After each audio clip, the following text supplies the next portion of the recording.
Hey again everyone, welcome back to another episode of Beards and Board Games with me, Georgie. Today I'm going to be taking a look at Decadolo. Decadolo is a two-player abstract game that lasts about 10 to 15 minutes depending on how long some people will take to make their moves. You basically play with two halves, one black and one white. The halves are based on a grid which has little cubes, not cubes, but like little square tiles on them that you flip over. Your whole side starts on black, your opponent's side would start on white, or vice versa depending on what colour you're going. And then you draw some cards, and the cards are what lets you decide what tiles of your opponents you can flip over. But why would you want to do that? It's because the main aim of the game is to try and flip vertical lines of your colour, and once they're flipped, they're locked and they can't be flipped. But that is also how you score points. I think we should just go and take a look at Decadolo. Okay, this is the board for Decadolo. As you can see, one whole side is flipped to the white. These tiles are double-sided, so white and black. One whole side is white and the other whole side is black. Now, once each player has decided which side they are going to play as, it doesn't really matter. You just then decide which start player you are. You then have to draw two cards from the draw deck.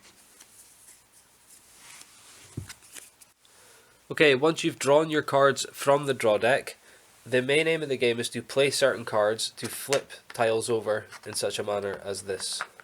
So, obviously you could not do all this in one go, I'm just showing you for the purposes of scoring.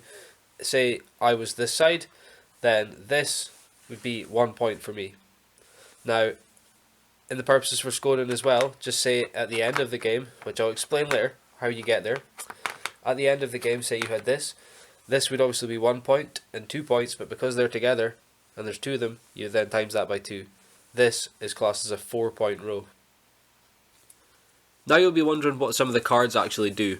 Now the artwork is really cutesy the way it looks for an abstract game that can end up being quite intense. I would class it as, especially when it comes down to card drawing and such. So when you've got your two cards in your hand, you can play as much cards as you've got in your hand. However, you must play a minimum of one at the very least. So in this instance, I've got a monkey card, and the monkey card lets me flip 3 tokens not in contact with each other. However, the rule is that when you're flipping tokens, they must be in contact with one of your colours already. So in this instance, I could only do, oh, something like that. Now, all the cards have some sort of special ability, and I think I should just go and let you see what those are. Okay, when playing the cards from your hand, you'll see that they all have, like I said, a really cutesy little piece of artwork. However, the symbol that's in the top left or the bottom right depicts what tiles you can move.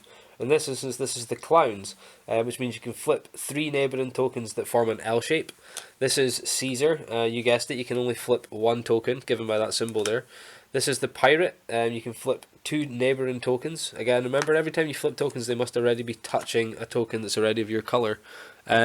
This is the fishes, or fish. Flip 2 neighbouring tokens and 1 not in contact with the first 2 that you flipped. This is the 3 piglets. You flip 3 neighbouring tokens. This one is a good card. This is pick a column and flip all of its tokens. So if it's one that's not already locked, that can really work in your favour if somebody else is, heavily on that. This one is cat and mouse, which is flip 2 tokens that are not in contact with each other. This one is spaceman, which is draw 2 cards. This is pirate, which is flip 2 neighbouring tokens. This is a devil card, or a little devil, and that literally means that you have to lose a turn, or that's the end of your go once you play that. And this is the monkeys, which I showed you earlier. So 3 tokens that are not in contact with the tokens you've already flipped that turn. Now, at the end of the game, that will trigger once all the cards have been played, and the end game might look something like this. And I'll go through the point scoring once more with you. So, this white line here, would score 1 point because it's one individual white line. He has no other white vertical lines going through here. Now, black has scored 2 vertical lines. However, because they're together, that's 2 times 2 equals 4. 4 points to 1. Black wins this game. Usually a good idea to play best of 3 and see who the ultimate winner is. So guys, what did I think of Decadolo overall? For the most part, I really enjoyed it. I generally like abstract games. I like, having no theme doesn't really bother. I mean, obviously there's games that I love for the theme. I believe there's a lot of people that have that feeling. But with abstract games, if it's a good abstract game, I still find it really enjoyable. I really do. And for this, I did. For the most part, I really enjoyed it. However, a couple of downsides. Too many devil cards in the deck. There was actually a time where I had 2 in my hand, and there was another time where the other player that we played with had 2 in his hand. We played this multiple times, and I just don't think there should be that many times where you can't do anything. I don't know, because it's very heavy due to card drawing. Maybe even taking them out altogether would have been a good idea. I'm not really sure, but in this instance, that devil card, we really didn't enjoy them. I mean, I personally really did not enjoy them. So for that kind of put me off a little bit. However, if you can get over that fact, the actual abstract and actual like thinking aspect of it is quite, I'm not going to say heavy, but it's certainly there, because you need to try and work out, like, is it more beneficial for me to flip some of these back over in a different order? Is it more beneficial for me to start flipping his over? It can be really, really difficult, especially because it's got to be, again, touching your one. So if you like break it at all, then you can't start flipping them over again with that sort of having to be touching your own colour before you can start flipping them rule.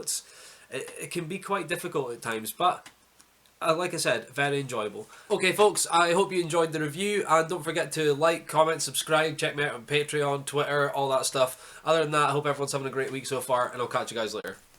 This episode was sponsored by GamesLore, the UK's largest specialist games retailer, which can be found at gameslore.com.